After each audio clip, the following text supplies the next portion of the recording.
రామారావు గారు మీ స్పందన ఏంటి మరి? స్కూల్ పిల్లలు స్కూల్కి వెళ్ళినట్టు అసెంబ్లీకి వెళ్ళాలి కదా సెషన్స్ అప్పుడు.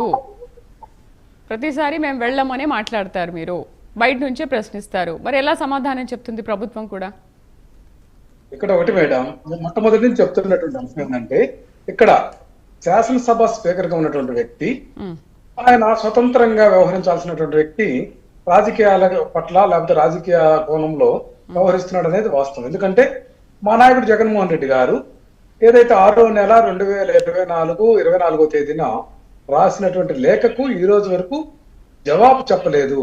దాన్నే మేము నిర్ద్వందంగా ప్రశ్నిస్తున్నాం. అట్లాగే ఆయన స్పీకర్ కాకముందు వాడినటువంటి బూతుల భాష కూడా మనకు తెలుసు. అవన్నీ కూడా మేము పట్టించుకోకుండా ఈ రోజు మేము చేస్తున్నటువంటి విధానం చూసాం. మేము ఆయన స్పీకర్ గారి మీద ఎటువంటి వ్యాఖ్యలు చేయాల. కానీ స్పీకర్ గారు 1.5 సంవత్సరంగా తనకు అందినటువంటి ఏదైతే మాజీ ముఖ్యమంత్రిగా ఉండి వైఎస్ఆర్ కాంగ్రెస్ పార్టీ శాసనసభ పక్షాలుగా రాసినటువంటి లేఖకు ఎందుకు స్పందించలేదు, ఎందుకు సమాధానం చెప్పలేదు అనే దాని మీదనే మా ప్రొటెస్టేషన్ తప్ప ఈ యొక్క అసెంబ్లీ పట్ల గానీ. మీరు ఇప్పుడు దాని గురించి ఫైట్ చేస్తున్నారా రామారావు గారు? స్పీకర్ అటువంటి వ్యాఖ్యలు చేయడం మీకు నచ్చలేదు, మీరు రాసిన లేఖకు అటు నుంచి స్పందన రావట్లేదు కాబట్టి కేవలం అసెంబ్లీకి వెళ్ళిపోవడానికి రీజన్ అదే అంటారా? కరెక్ట్ గా మేడం, ఖచ్చితంగా. వేణుగోపాల్ గారు మీరేమంటారు? ఓకే, ఇప్పుడు వాళ్ళు ఎందుకు రావట్లేదు అనే దానికి చెప్పారు. అమ్మ ఒకటమ్మా, ఇక్కడ బేసిక్ ఏంటంటే ఈయన ఎట్లా మాట్లాడుతున్నారంటే వైసీపీ నాయకులు స్కూల్కి ఎందుకు పోలేదా అని చెప్పి స్టూడెంట్ అడిగితే స్కూల్లో టీచర్ చాలా స్ట్రిక్ట్ గా ఉన్నాడు, క్వశ్చన్ పేపర్ చాలా గట్టిగా ఉంటుంది, అడిగి పోతే ఎగ్జామ్ రాసే మాకు ఆన్సర్స్ తెలియదు అన్నట్టు మాట్లాడుతున్నారు వీళ్ళు మాట్లాడుతున్న మాటలు.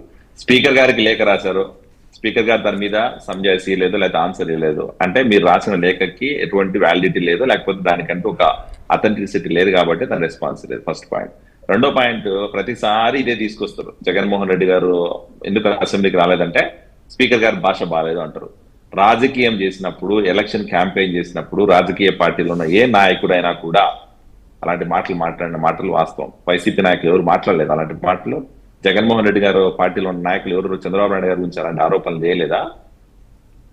కోడాల నాని గారు మాట్లాడిన మాటలేంది, పేరు నాని గారు మాట్లాడిన మాటలేంది, లేకపోతే వైసీపీలో ఉన్న సోకాండ్ అధికార ప్రతినిధులు రోజు మాట్లాడుతున్న మాటలేంది? మరి ఇవన్నీ మాటలు కదా. మీరు మాట్లాడితే ఏమంటారు బూతులు కాదు, మేము మాట్లాడితే బూతులైనా, లేకపోతే ఇట్లాంటి మాటలు అంటే ఏంటంటే తప్పిపుచ్చుకోవడం కోసం, లేకపోతే దాని నుంచి తప్పించుకోవడం కోసం ఏదో లేనిపోయిన ఆరోపణలు చేయడం తప్ప వాళ్ళ సిద్ధాంత పరంగా లేకపోతే ఒక నాయకుడికి ఉండాల్సిన చిత్తశుద్ధి ఉంటే వాళ్ళు అసెంబ్లీకి రావాలా. అసెంబ్లీకి రాకపోతే ఎందుకు రాలేదే అంటే ప్రతిసారి ఇదే తీసుకొస్తున్నారు. ఇది ఇప్పుడు కదా, రామారావు గారు ఇప్పటికో 4-5 సార్లు చెప్పారు ప్రతి ఇట్లాంటి మనకి డిబేట్స్ లో. రామారావు గారు మీరు కనీసము మీ నాయకుడిని అడగండి, అరే బాబు ఒకసారి స్పీకర్ గారు అప్పుడు ఎప్పుడో తిట్టారు, దాన్ని పట్టుకొని ప్రతిసారి మనం చెప్పలేము, కనీసం మీరు ఒకసారి అసెంబ్లీకి వెళ్ళండి అంటే అప్పుడు బాగుంటది. ఆ ప్రశ్నించే తత్వం వైసీపీలో ఏ నాయకుడికి లేదు. జగన్మోహన్ రెడ్డి గారి దగ్గరికి వెళ్ళి అరే మేము అసెంబ్లీకి పోకపోతే మేము బయట మాట్లాడలేకపోతున్నాం వేణు గారు లేదు అని అంటున్నారు. రాష్ట్ర ఆర్థిక పరిస్థితి బాగుందని మీరు చెబుతున్నారు, మేము ఎక్కడ మిస్యూజ్ చేయట్లేదని అంటున్నారు. అయితే అప్పుల గణాంకాలు కానీ ఈ ఖజానా పరిస్థితి గురించి కానీ ప్రజలకు వివరంగా మీరు స్పష్టంగా చెప్పగలరా? పోనీ ఖచ్చితంగా ఈ రోజు బడ్జెట్ సమావేశం ఏం జరుగుతుంది అనే విషయం పైన ఇప్పుడు ఒకసారి అమ్మా బడ్జెట్ సమావేశాలు మీరు ఒకసారి పరిశీలిస్తే ఈ రోజు మా ఫైనాన్స్ మినిస్టర్ ఎవరైతే ఉన్నారు పయ్యావుల కేశవ్ గారు ప్రతిదీ కులంకుశంగా ఎక్స్ప్లెయిన్ చేస్తున్నారు బడ్జెట్ సమావేశాల్లో. ఏ డిపార్ట్మెంట్ కి ఏ పోర్ట్ఫోలియోకి ఎంత ఫండ్స్ అసైన్ చేసాం, ఆ ఫండ్స్ ఎక్కడి నుంచి వస్తున్నాయి, నిజంగానే ఆ ఫండ్స్ మన దగ్గర ఉన్నాయా లేదా అనేది చెప్తున్నాడు. తర్వాత రెండో పాయింట్, ఇక్కడ ఇందాక రామారావు గారు అంటున్నారు మేము ఏదో తప్పుడు లెక్కలు చూపిస్తున్నాం అని చెప్తున్నాడు. మేము తప్పుడు లెక్కలు చూపించాల్సిన అవసరం లేదు. ఇక్కడ ఏంటంటే రెవెన్యూ జనరేషన్ జరుగుతుంది రాష్ట్రంలో, పెట్టుబడులు వస్తున్నాయి, జీడిపి పెరుగుతుంది, రాష్ట్ర జీడిపి పెరిగింది. అలాగే ఈ రోజు రాష్ట్రంలో ఏదైతే సంక్షేమ పథకాలు మేము గతంలో హామీలు ఇచ్చామో ఆ హామీలన్నీ కట్టుబడి సంక్షేమ పథకాలు అమలు చేస్తున్నాం. సో ఇవన్నీ చేయడానికి మాకు ఫండ్స్ కావాలి కాబట్టి సెంట్రల్ గవర్నమెంట్ సపోర్ట్ కూడా తీసుకుంటున్నాం. సెంట్రల్ గవర్నమెంట్ సపోర్ట్ ఈ రోజు అలయన్స్ అనేది డబుల్ ఇంజన్ సర్కార్, మేము ముందు కూడా చెప్తున్నాం ఇప్పుడు చెప్తున్నాం, డబుల్ ఇంజన్ సర్కార్ రాష్ట్రంలో ఉండడం ఈ రోజు ఆంధ్రప్రదేశ్ అదృష్టం. దానికోసమే కూటమి ప్రభుత్వం కష్టపడి కొంచెం కష్టమైనా కూడా ఈ రోజు కూటమి ప్రభుత్వం అలయన్స్ లో కంటిన్యూ అవుతుంది. అలయన్స్ లో వల్లనే ఈ రోజు రాష్ట్రంలో అభివృద్ధి జరుగుతుంది. ఈ రోజు బీజేపీ తోటి అలయన్స్ ఎందుకు పెట్టుకున్నామంటే రాష్ట్రానికి రావాల్సిన ఫండ్స్ కోసం అవచ్చు, రాష్ట్రంలో ఈ రోజు మనకు నిధుల కొరత ఉంది. గత ప్రభుత్వం ఏదైతే 4 లక్షల కోట్లు అప్పు చేసిపోయిందో ఇందాక బ్రదర్ చెప్పినట్టు బేసిక్ ఏంటంటే వాళ్ళు చేసిన అప్పులకి ఈ రోజు అప్పు చేసి వడ్డీ కట్టాల్సిన పరిస్థితి వస్తుంది. ఆ వడ్డీ కట్టి ఈ రోజు రాష్ట్ర ఖజానాన్ని మళ్ళీ దెబ్బతీయకుండా రాష్ట్రంలో మరీ అప్పులు ఊబిలోకి నెట్టకుండా ఈ రోజు రాష్ట్రాన్ని రెవెన్యూ జనరేట్ చేయడానికి జీడిపి రేట్ పెంచుతున్నాం, పెట్టుబడులు తీసుకొస్తున్నాం. అలాగే మేము ఏదైతే ఫండ్స్ అసైన్ చేసామో ప్రతి దానికి ఈ రోజు చాలా క్లియర్ గా చెప్పారమ్మా అసెంబ్లీ సమావేశాల్లో. అలాగే ఈ రోజు అక్కడికి వచ్చిన నాయకులు కూడా చాలా మంది తెలుగుదేశం పార్టీ కూటమి నాయకులు అయినా కూడా వాళ్ళు కూడా ప్రశ్నించారు మన ఫైనాన్స్ మినిస్టర్ గారిని, లేకపోతే ఆ వివిధ శాఖల పోర్ట్ఫోలియో ఉన్న మినిస్టర్లందరినీ కూడా. ఆ మినిస్టర్లందరూ కూడా క్లారిటీగా చెప్పారు, మీరు నిజంగానే ఆ లెక్కల్లో కాకి లెక్కలో లేకపోతే ఆ లెక్కల్లో తప్పు ఉందని చెప్పి మీరు విశ్వసిస్తే మీ పార్టీలో జగన్మోహన్ రెడ్డి గారు పక్కన పెట్టండి. జగన్మోహన్ రెడ్డి గారికి వేరే వేరే ఉండొచ్చు రీజన్స్, మిగతా 10 మంది ఎమ్మెల్యేలు వచ్చి మాట్లాడొచ్చు కదా. లేదు మండలిలో ఉన్నారు కదా ఎమ్మెల్సీలు ఏ రోజైనా దీని గురించి మాట్లాడారమ్మా? ఎమ్మెల్సీ మండలి సమావేశాల్లో కేవలం వాడుకున్న దేనికంటే తిరుమల లడ్డు మీద రోజు ఏదో ఒక రాద్ధాంతం చేయడం కోసం, సభ వాయిదా వేయడం కోసం, లేకపోతే వాళ్ళు చేసిన ఏదైతే అవినీతి పనులు ఉన్నాయో వాటిని కప్పుపుచ్చుకోవడం కోసం. దానికోసం మళ్ళీ పరకామానికి తీసుకొచ్చారు. పెన్సిలయ్య అనే పర్సన్ ని తీసుకొచ్చారు. నేను ఒకటే అడుగుతాను ఈరోజు రామారావు గారిని, పెన్సిలయ్య అనే పర్సన్ ఈ రోజు మీరు ఏదో కూటమి ప్రభుత్వం తప్పించిన ప్రయత్నం చేస్తున్నట్టుంది కదా, ఆ పెన్సిలయ్య అనే పర్సన్ ఎవరు? 2023లో ఆ పెన్సిలయ్య అనే పర్సన్ కాంట్రాక్ట్ పొజిషన్ ఎవరు ఇచ్చారు? 2023లో ఆయన కాంట్రాక్ట్ పొజిషన్ ఇచ్చిన తర్వాత సేఫ్ రూమ్ కి, లాకర్ రూమ్ కి ఎవరు యాక్సెస్ ఇచ్చారు? అప్పుడున్న టీటీడీ చైర్మన్ కాదా ఆయన? మీరిచ్చిన యాక్సెస్ తోనే, మీరిచ్చిన కాంట్రాక్ట్ పొజిషన్ తోనే ఈరోజు బంగారు వెండి దొంగతనం చేయగలిగాడు. దాని కేసులో ఈరోజు జైలుకు పోయి వచ్చినాడు. మరి ఆ పెంచలేని క్యాండిడేట్ ఎంకరేజ్ చేసి మళ్ళీ దాన్ని తీసుకొచ్చి పరకామని కేసుకి లింక్ చేసి ఈ రోజు మళ్ళీ కూటమి ప్రభుత్వాన్ని నిందించడం అంటే ఎలాంటి రాజకీయం చేస్తున్నారో ఒకసారి ఆలోచించుకోవాలి మీరు రామారావు గారు. ఇందాక అంటున్నాడు, మళ్ళీ ఇంకో మాట్లాడమ్మా, ఈరోజు ఏదో మేము అనవసరమైన ఖర్చులు పెడుతున్నామని మాట్లాడుతున్నారు. ఈరోజు ఒక్కటే అడుగుతున్నా, రామోజీరావు గారు అనే పర్సన్ మీడియా ఛానల్స్ పక్కన పెట్టేసేసి ఆయన వ్యక్తిత్వం అదంతా పక్కన పెట్టాడు. ఈరోజు ఈటీవీ అనేది ఈరోజు మన రాష్ట్రంలో కదా, తెలంగాణలో కదా, దగ్గర 9 నుంచి 10 రాష్ట్రాల్లో ఈటీవీ ఎగ్జిస్టెన్స్ ఉంది.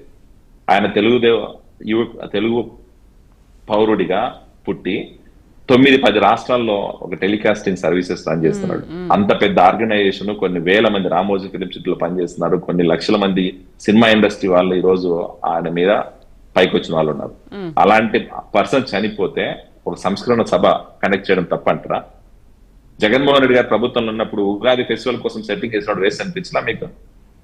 జగన్మోహన్ రెడ్డి గారు ప్రభుత్వంలో ఉన్నప్పుడు సంక్రాంతి సెలబ్రేషన్ కోసం ఆయన ఇంటి ముందు ఒక సెట్టింగ్ వేసుకొని సంక్రాంతి సెలబ్రేషన్ చేసినప్పుడు కనపడలేదు అప్పులు వేస్తాను? మరి అవన్నీ వాళ్ళకి కనపడలేదు. ఆయన స్వతం పబ్లిసిటీ కోసం లిటరల్ గా ప్రతి సంక్షేమ కార్యక్రమం అమలు చేసినప్పుడల్లా విజయవాడ బెంచ్ సర్కిల్లో కూర్చొని కొన్ని వందల మంది, వేల మందిని పోగు చేసి బిర్యానీలు పంచారు వాళ్ళు. అవి కనపడలే వీళ్ళకి. తాడేపల్లి నుంచి గుంటూరు పోవడానికి 15 కిలోమీటర్ల కోసం హెలికాప్టర్ వాడాడు ఆయన, అది కనపలేదా? అలాగే వాళ్ళ పార్టీలో ఉన్న ప్రతి నాయకుడు, సర్పంచ్ దగ్గర నుంచి, ఎమ్మెల్యే దగ్గర నుంచి, మినిస్టర్ దగ్గర నుంచి, చీఫ్ మినిస్టర్ దాకా ప్రతి ఒక్కరు ఈరోజు సెక్యూరిటీ పెట్టుకున్నారు. అప్పట్లో ఏదో రీజన్లు చెప్పుకున్నారు వాళ్ళు. ఆ రీజన్లు చెప్పుకొని ప్రైవేట్ సెక్యూరిటీ, పబ్లిక్ ప్రభుత్వ దగ్గర నుంచి సెక్యూరిటీ కల్పించుకొని ప్రతి ఒక్కరు బుగ్గ కారు వేసుకొని టోల్ గేట్ దగ్గరికి వెళ్ళి టోల్ గేట్ డబ్బులు కట్టడానికి కూడా టోల్ గేట్ లో ఉన్న ఆఫీసర్లతో గొడవ పెట్టిన పరిస్థితిని చూసాం. మీరు కూడా వేణుగోపాల్ గారు, మీరు కూడా శివరాత్రికి దానికి దీనికి బాగా సెట్టింగ్లు వేసుకొని మీరు కూడా చేశారు కదా సెలబ్రేషన్స్. ఈరోజు జగన్మోహన్ రెడ్డి గారు చేసింది ఏంటంటే కేవలం ఆయన సంక్రాంతి సెలబ్రేషన్ ఇంట్లో చేసుకోడు కాబట్టి సెట్టింగ్ వేసుకున్నాడు. ఈ రోజు శివరాత్రి సెలబ్రేషన్ ఎందుకు చేశారంటే శివరాత్రి పండుగ అనేది జాగారం చేస్తారు. ఈ రోజు తెలుగు ప్రజలందరూ కూడా ఒక నైట్ అందరూ ఒక చోట కూర్చొని భక్తి పారవశ్యంలో ఈ రోజు ఆ శివనామస్వరం చేసుకోవడం కోసం ఒక కామన్ ప్లాట్ఫామ్ కావాలి, కామన్ ప్లేస్ కావాలి కాబట్టి శివరాత్రి సెలబ్రేషన్ చేశారు. అక్కడెక్కడ మా నాయకుడు కూర్చొని లేదా మా నాయకుడు కుటుంబం కూర్చొని పూజ చేయలే, మా నాయకుడు కూర్చొని మా నాయకుడు ఇంట్లో పండుగ చేసుకోకుండా వచ్చి బయట కూర్చొని పండుగ చేయలే. ఇదంతా ప్రజల కోసం ఒక పండగ వాతావరణం రాష్ట్రంలో ఉండాలని చెప్పి ఉద్దేశంతో ఈ రోజు అలాంటి సెలబ్రేషన్ అక్కడ సెలబ్రేషన్ లో ప్రజలు ఇన్వాల్వ్ అయ్యారమ్మా? వాళ్ళు చేసినప్పుడు ప్రజలు వచ్చారా? ఎవరున్నా వాళ్ళ సంక్రాంతి సెలబ్రేషన్స్, ఉగాది సెలబ్రేషన్ చేసినప్పుడు కేవలం జగన్మోహన్ రెడ్డి గారి కుటుంబం, జగన్మోహన్ రెడ్డి గారి చుట్టూ ఉన్న కోటరీ, జగన్మోహన్ రెడ్డి గారి మందు మార్పులం తప్ప సామాన్య ప్రజలు ఎవరు కూడా ఆ చుట్టుపక్కల లేని పరిస్థితి. అలాంటి సెలబ్రేషన్ మేము చేయలేదు ఈ రోజు. అయితే కూటమి ప్రభుత్వం అవినీతి తప్పుడు కేసులపైన, లెక్కలపైన కేంద్రానికి లేఖ రాస్తామని అటు వైసీపీ అంటోంది. మరి ఈ లేఖ పైన మీ